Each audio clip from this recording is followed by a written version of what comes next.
Buenas tardes, buenas noches, buenos días, de acuerdo a el momento que nos estén escuchando. Esto ustedes saben que es Racing Team. Acá nosotros hablamos de Fórmula 1 con este equipo de analistas que me acompañan en el día de hoy. Mi nombre es Martín Campos.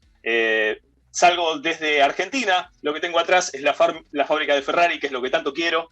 Y nos acompaña hoy, en el día de la fecha, un equipo de analistas que vamos a estar hablando de los equipos de la Fórmula 1 actual, pero de su recorrido y de su historia y de cómo han sido esos periplos, esas anécdotas, esas hasta inclusive muchas trampas, fotos, y vamos a estar hablando con el señor Ricardo Ponce. ¿Cómo andas, Ricardo?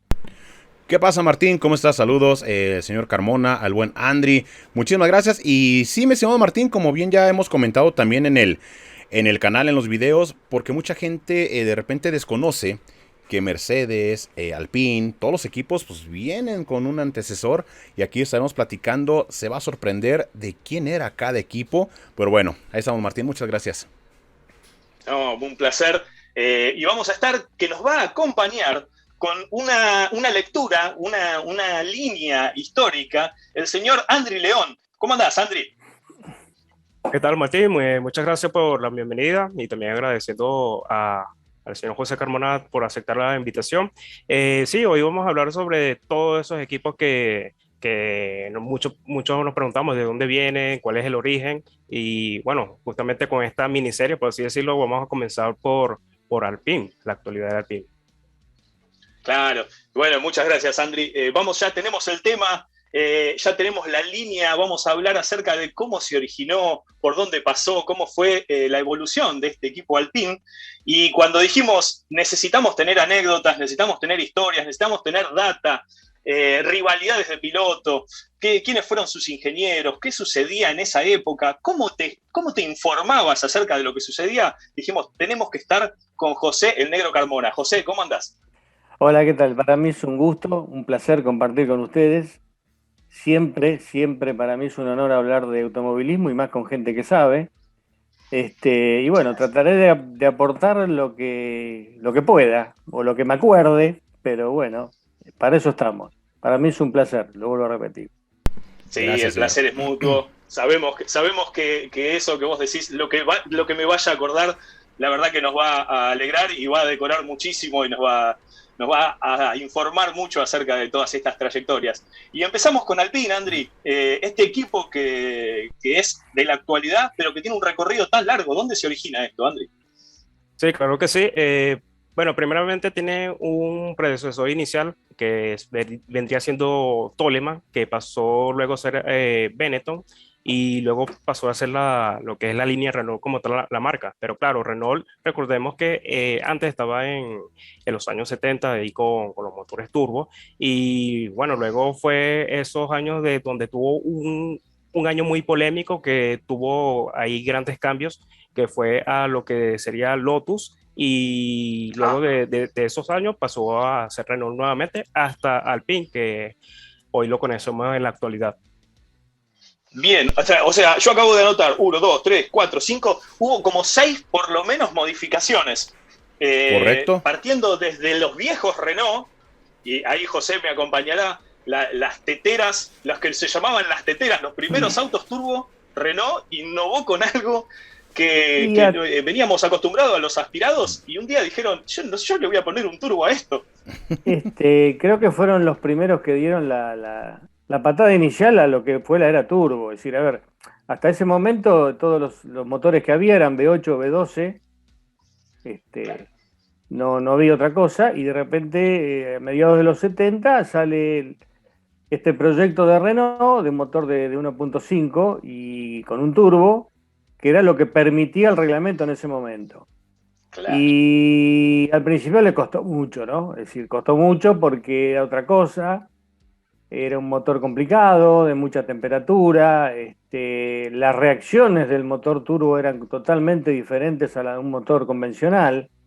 Entonces tenían que adecuarse a un montón de cosas, pero lo hicieron bien porque lograron ganar, lograron ser un equipo que peleó un título, un equipo que creo que lo perdieron ellos.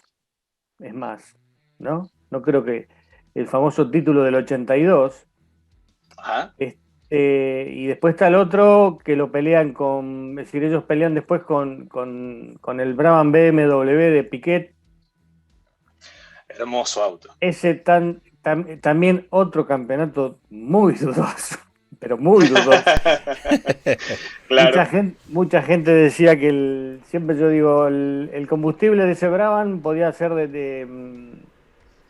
despegar el Saturno 5, ¿no? Al que va a la luna, que iba a la luna. Ajá. Pero a su vez Sí, tal Renault, cual. Renault no pataleó porque creo que ellos también tenían algo raro. Entonces, es decir, lo que pasa es que uno a veces, cuando a veces yo leo que se discuten los temas de hoy día, ¿no? Con el tema de los reglamentos, ¿no? Porque que lo flexible, que los alerones. A ver, muchachos, esto no es nuevo. La Fórmula 1 es eso. Es tratar de estar siempre un par de pasos adelante del otro y si pueden sacar ventaja de algo, la van a sacar. Y esto es un poco Claro. lo que pasó en aquella época, ¿no? Pero bueno, Renault logró, sí, logró hacer funcionar el motor turbo. Es más, ganaron en su propio país, lograron la primera Sí. victoria con motor turbo, con piloto, perdón, motor francés, piloto francés y auto francés, y neumático francés, y Ajá. en Francia, ¿no? Si la redondearon todo. Todo francés. Yo creo que lo único que le faltó fue el título, pero bueno, eso también llevó a que en su momento se hablara de un Alain Prost que nunca iba a lograr ser campeón del mundo, ¿no? Una cosa Ajá. rarísima, Sí, ¿no? sí, Pero sí. bueno, así pasaban, así se decían, así se comentaba acá, porque este, el campeonato del 82, la pelea Prost-Arnoux, hacen que un poco le dejen el plato servido al triunfo, al campeonato de Keke Rosberg. Ujú. Es decir, ellos por pelearse terminan rompiendo la famosa carrera de Monza y ahí es medio como que pierden el título ahí. Pero bueno, eran cosas. Ya de ahí venían que cuando hay dos pilotos que uno se moja la oreja al otro es para problema. Ajá. Dos gallos en un Este, gallinero hacen lío. pero Sí, es sí. para problema. Si vos no ordenás y decís vos y vos, es para problema. Claro. Y bueno, y a partir de ahí, bueno, después, bueno, obviamente que el equipo sigue, lo que pasa es que ya no tuvo, cuando los demás se dedicaron al turbo, cuando vino la era turbo, Renault ya no tuvo, digamos, fue esporádico el rendimiento, no fue lo mejor, lo bueno que había tenido, ¿no? ¿Y eso en qué año Ajá. estamos hablando, aprox, más o menos? Y eso fue a ver, ellos entran en el 77 Sí. y Sí. Y ya después 84 ya era ya. Toleman, así que se deben haber ido Claro, no, 83. ellos creo que ellos se van, ellos creo que el último Renault que hay, creo que es del 85, a ver, si no estoy equivocado, porque Ajá. estaba Ok. Patrick Tambay y Derek Warwick, me parece, en aquella época. Ajá. Perfecto. Ahí no me acuerdo, pero me parece que era de eso. Ellos, digamos que la mejor temporada fueron 81, 82 y 83. Ok, Bien. 81, 80 y 83. Ok. Es decir, y eso que en el 81 también lo que pasa es que eran muy erráticos, separaban mucho los autos. Es decir, a veces podían ganar y por muerte y de repente después separaban 2 o 3 carreras y claro, eso no servía. Es decir, eso Claro, de ahí derivaba la denominación de las teteras amarillas. y lo que pasa es que le Recordarle a habían que. arrancado. ¿Sabes qué pasa? Yo me acuerdo que la primer tetera había sido, ¿te acordás el Ligier con la toma de aire esa enorme? Mm, Que se parecía, Sí. bueno, con la gitana. claro. Después, El auto azul con el gorro de pitufo. exacto. Y después lo que pasa es que le decían tetera, y más, creo que fue Ken Tyrrell el que le puso, Ajá. porque levantaba tanta temperatura el coso, que el motor, que cuando sacaba la tapa del motor salía el vapor del agua Claro. y de ahí le quedó lo famoso tema de la tetera.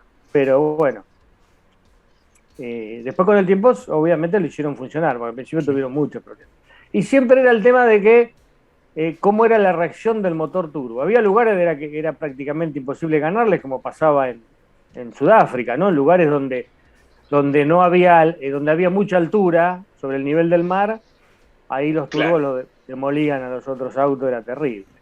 Claro, el motor aspirado se quedaba sin oxígeno para poder meter adentro y el turbo empujándolo y metiéndolo a la fuerza. El turbo no perdía absolutamente nada. Y después cuando ya se dedicaron todos al turbo, ya la cosa se les complicó un poco más, ¿no? Okay. Pero bueno, seguían siendo un equipo de primera. Pasaban los años, Martín, con Renault, claro. Y hasta que llega la época de... Llega la época de Toleman, ¿no, Andri? Toleman, sí, claro. En el año 81. Claro, ya un poco más, ¿eh? 80 y... Sí, no, 81. Recuerdo Senna en el 84. En Toleman. En Toleman, aquel auto amarillo, rojo y azul, blanco, rojo y azul, un Toleman. Que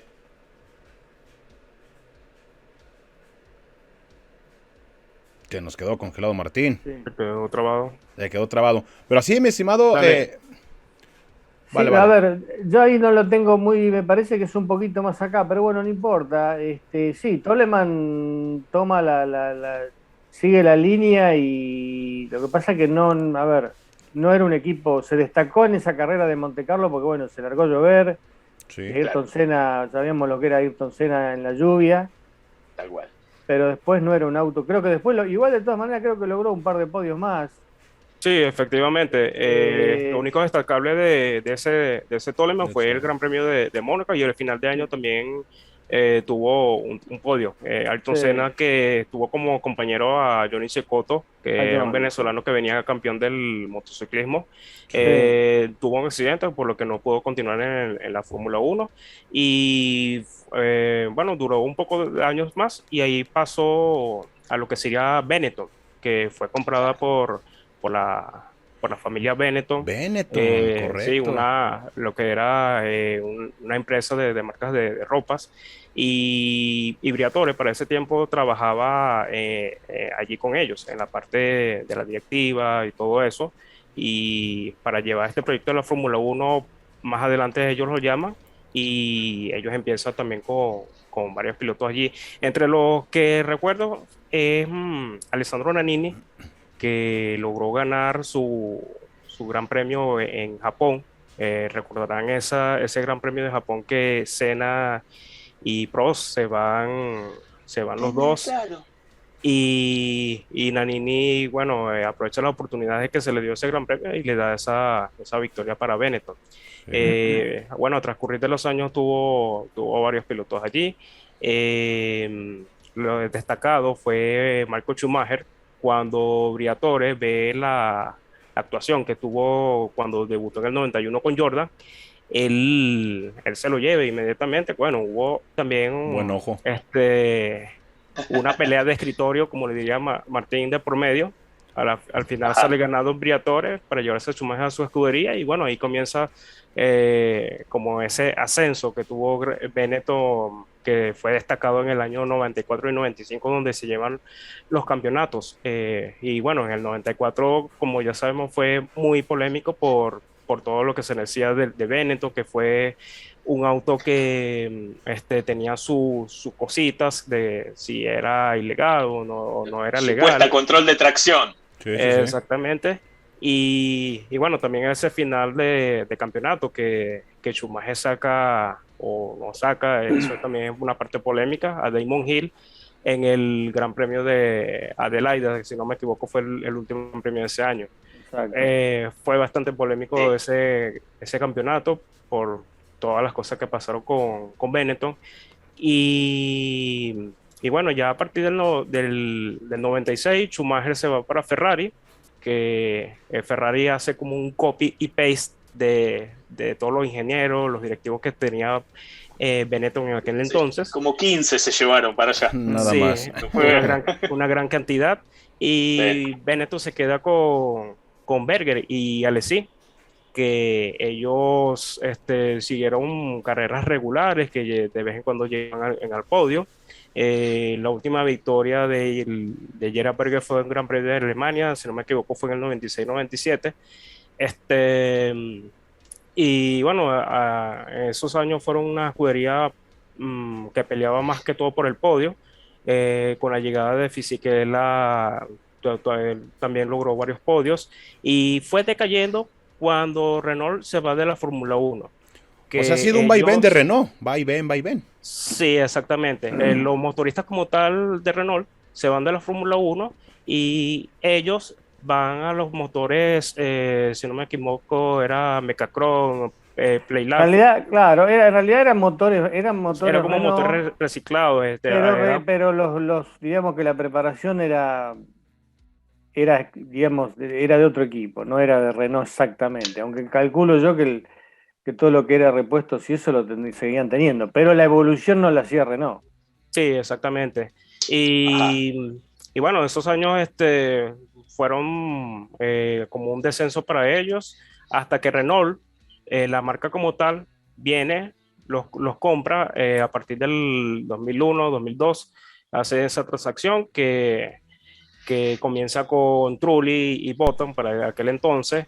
Tenía como piloto de pruebas Fernando Alonso, que logró debutar en el año 2003, que le dio otra victoria para Renault. En aquel entonces fue en Gran Premio de Hungría. Sí. Es la primera victoria de Alonso. Bueno, a partir de allí Su época también dorada varias de Alonso, ¿no? Sí, el 2004 fue un año que fue el dominio de Ferrari, que nomás lograron una sola victoria, que fue el de Mónaco de Trulli. Y bueno, a partir del 2005 es que llega el ascenso de Renault como tal. Sí. 2005, 2006, 2005 estuvo peleando con Alonso con Raikkonen, que una de las últimas carreras. Raikkonen, a no tener un carro fiable, o tenía también defectos sobre la suspensión que todos conocemos que le sucedió en Nürburgring. Fueron cosas que no se llevó al campeonato y Alonso aprovecha la oportunidad. El 2006 tuvo un campeonato también al final con Schumacher. Y bueno, también tuvo ciertas Épocas de más damper y esas Eso situaciones que se ahí a daban, donde mucha yo iba. polémica. Lo que pasa que Y, era... Sí, seguí, Andrés, seguí. y no, bueno, ya entrando a lo que fueron los años polémicos de Renault, sería el 2008, que ocurre el Crashgate. Uy. Y que fue Mira la cara de bastante José. polémico. Tenías que tocarlo. Lamentablemente, lo que pasa es que uno tiene que afinar y decir, y lamentablemente Briatore tiene, si uno mira para atrás, 30 años de Fórmula 1, Briatore tiene dos de las peores manchas que tiene la Fórmula 1, la verdad. Sí. Ajá. Esa y la del 94. Yo la del 90, a ver, el año 94 de la Fórmula 1 para mí es una cosa, que si querés hacer una película no te sale. Con todas las desgracias que tuvimos, con todo Ujú. ese año que tuvimos enroscado, con las cosas que se pensaron o que se descubrieron, que podían ser, estar fuera de reglamento, y una definición que realmente yo es el día de hoy que digo, ¿cómo puede ser que no le hayan, digamos, que no le hayan sacado aunque sea esa carrera? Porque realmente, más como venía el año, ¿no? Sí, sí, sí. Ujú. Más como venía el año, pero bueno. Y Renault, yo creo que Renault después hizo la escalera que tenía que hacer, porque cuando vuelve a la Fórmula 1, es decir, cuando a muchas veces dicen, bueno, en 3 años vamos a ganar una carrera, ¿no? Y hoy día lo dicen, y hoy día dice, ¿quién? ¿Quién? Sí, Cuando se vaya Mercedes, cuando se Exacto. vaya claro. Red Bull. Sí, sí, sí, sí. Porque hace todo y dice, no, llegamos a la Fórmula 1, en 3 años ganamos. El de Aston Martin el otro día lo dijo, en 3 años vamos a ganar. Y yo me Claro. río porque digo, muchachos, hace 8 que están diciendo lo mismo y siguen ganando lo mismo. Bueno, ahora, en esa época era otra cosa. Y Renault Sí. creo que arrancó con un auto que era bastante, me acuerdo que el primer Renault de los 2000 era bastante malo. Sí, sí, sí. Y después lo fueron mejorando. Claro. Ya me acuerdo de una carrera en Spa que se metieron ahí, creo que no sé si fue Fisichella Fisichella que lo metió ahí adelante. Es decir, fueron paso a paso, ¿no? Y llegó el año que ya el auto estaba ahí adelante, entre los 10, entre los 5, y ya ganó un gran premio. Y ya cuando ganan, ya falta el paso siguiente, que fue el que dieron en el 2005, ¿no? Que ya era ir por Claro. el título. Así es. Con ese campeonato de Fernando Alonso. Sí, ya cuando... Claro, ahí ya era dominancia, o sea, ya Correcto. tenían un auto ganador, sumaban, tenían un piloto estable, acompañaba, no recuerdo si era Fisichella o estaba con Trulli. En el 2004 estuvo con Trulli. 2004 estuvo con Trulli y el 2005 pasa a ser Fisichella porque Trulli es despedido al final del 2004 por malos resultados y Villeneuve fue el encargado de sustituirlo en sus últimos grandes premios. Y bueno, finalizando lo que es la década del 2000, lo que sucedió con el Crash Gate, que Nelson Piquet fue el protagonista de aquel Gran Premio de Singapur donde choca a propósito para que Fernando Alonso de alguna manera gane ese gran premio. Y bueno, el Gran Premio siguiente, que si no me equivoco fue de Japón o China, que también lo gana. Pero bueno, todo esto se explotó cuando Nelson Piquet no le renuevan el contrato, no le afirman esa bomba. Ese puesto para la Fórmula 1 y bueno, da a relucir esto por las partes de afuera para que todo el mundo se entere y ocurre esto. Renault, por así decirlo, se va de la Fórmula 1. No recuerdo muy bien cómo fue esa polémica. Creo que lo banean de alguna forma por no tantos años. Claro. Y es cuando allí entra Lotus en su lugar, o sea, como un renombre o algo así, para competir con los pilotos. Renault tiene entonces... ¿Qué historia de Renault? Kimi Raikkonen. Más, hubo un momento como que hubo dos Renault o dos Lotus. Unos Lotus eran negros y los otros eran verdes. Raro el asunto. Lo que pasa es que, claro, es difícil de un plumazo sacar un equipo de la Fórmula 1. Siempre tiene que haber alguien que lo compra. Porque vos no puedes tener un equipo armado con ingenieros, autos, toda una parafernalia técnica atrás y de repente decir, bueno, no corremos más y se desaparece. Eso tiene que, o lo absorbe otro equipo o otro equipo se hace cargo. ¿Sí? Porque hay muchos equipos que de repente, bueno, se desparraman por los diferentes equipos que hay. Pero por lo general lo ideal es que no pierdas dos autos de la grilla. Eso es lo que le fue pasando a la Fórmula 1 durante años. Por suerte seguimos manteniendo los 20 que, es decir, yo siempre digo, no, tendría que haber por lo menos 3 equipos más de dos autos, por lo menos con 25, 26, con 26 autos creo que estaría. Lo que pasa es que claro, después vemos lo que pasó en Austria, que era una línea, iba uno atrás de otro y decís, bueno, no, porque ¿sabés qué ocurre también? ¿Cómo le metemos más autos a esta calecita? ¿Sabés qué ocurre? Claro, pero ¿qué pasa? Después vos mirás los autos y vos ves que los autos son, no sé cuánto, un 40% más grande que hace 40 años atrás. Y eso tiene que ver también. Ahora según dicen, para el 2022 creo que es un poco más chico, pero bueno, es otra historia. Así que andábamos por Lotus, Andrés. Sí, continuando lo de Lotus, Raikkonen regresó a la Fórmula 1 después de sus años sabáticos en el rally, que casi lleva a una curiosidad, que casi lleva a la quiebra a lo que era Lotus, porque Lotus le prometió en aquel entonces como una prima por llegar a los altos lugares, y él llegaba casi todas las carreras en esos primeros lugares, en los podios. Muy buena temporada de Kimi. Muy buena temporada. Si no me equivoco, creo que llegó al tercer lugar de campeonato con ese Lotus. Sí. Y bueno, todo lo que las deudas que tenía con Lotus se va para abajo. Y bueno, los años ya los que vienen, vuelve Renault como tal a la Fórmula 1.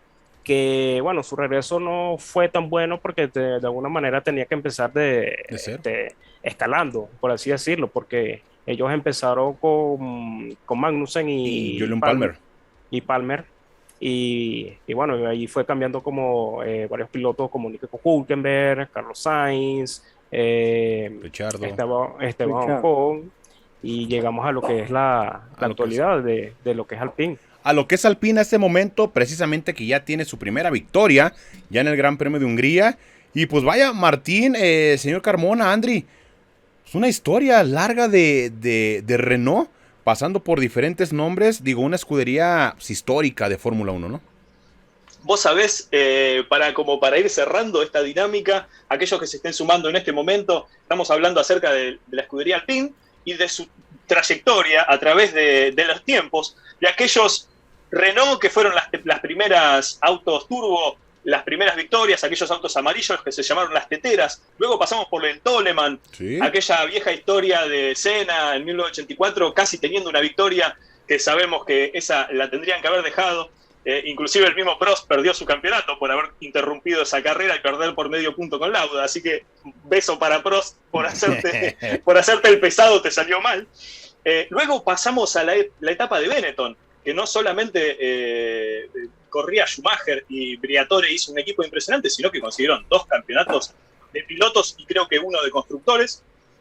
Después pasamos por la vuelta de Renault, con los 2 campeonatos de Alonso en el 2005 y en el 2006, algunas etapas de oscuridad, como decíamos recién con el Crashgate y esta situación donde después cuando no se le renueva al piloto, surgieron las cosas, porque no, hasta un momento, José, en un momento había dudas, pero después se confirmó todo. Briatore lo sacaron de la Fórmula 1. Le dijeron, vos acá... No, y sí. Bueno, pero a ver, había sido demasiado evidente, no. Fue fuerte. Es una cosa así, no, a ver, vos podés pelearte, podés discutir con otro jefe de equipo, podés decir cualquier cosa, no sé. Ahora, mandar a chocar a alguien, ya está